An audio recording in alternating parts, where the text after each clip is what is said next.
Someone noted that if you hear a Christian praising God, you'll probably have positive attitude towards it.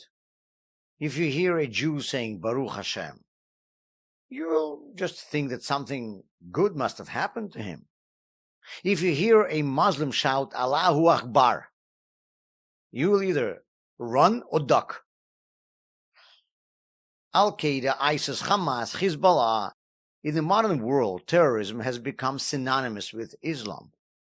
And these Muslim terrorists aim to annihilate first and foremost us Jews.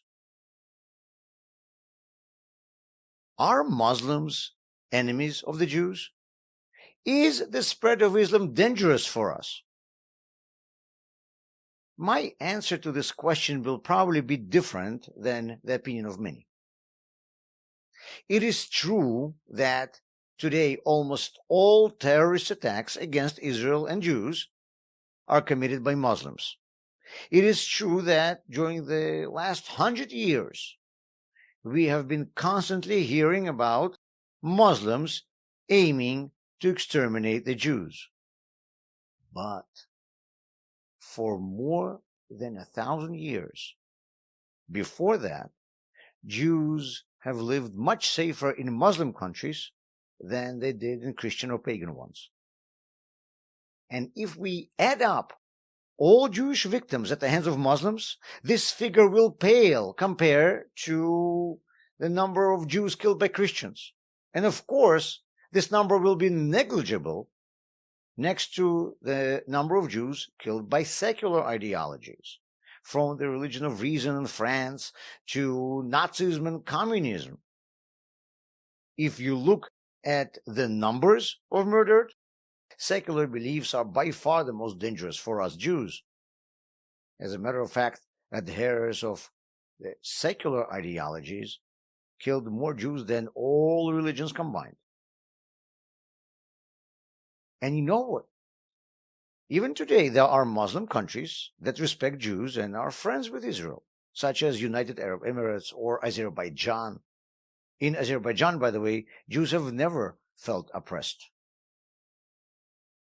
It is possible that today's attitude of the Muslim world towards Israel and Jews is fueled more by politics than by religion.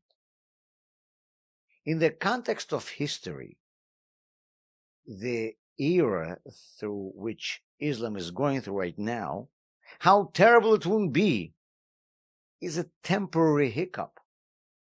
If Christians, after the Crusades and church-led pogroms, can become the best friends of Jews in Israel today, then I don't see why the same cannot happen with Islam in the near future. Of course, you can point to militant quotes from Quran, but you can find something like this in every book of every faith.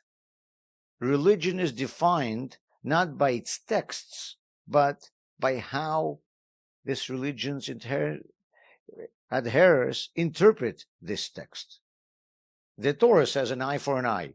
Someone can accuse Judaism of barbarism, but never in history has Judaism interpreted eye for an eye literally. What matters is not a verse, but how it's interpreted by the followers of this religion.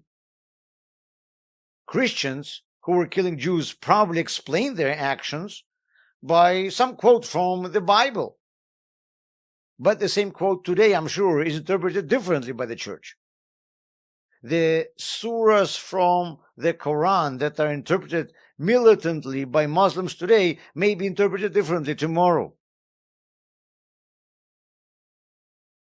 Once a politician came to the Lubavitcher Rebbe and said that he is trying to strengthen Judeo-Christian values in our society. The Rebbe corrected him and said, Judeo-Christian Muslim values. And we must not forget that Islam is a monotheistic religion, just like Judaism. The Jew hatred that emanates from the Muslim world today is unacceptable and must be fought against with all might. But I don't believe that this hatred is essential to Islam. And I do believe that just like Christianity, there's no reason that Islam should not turn the corner and become our friend in the future.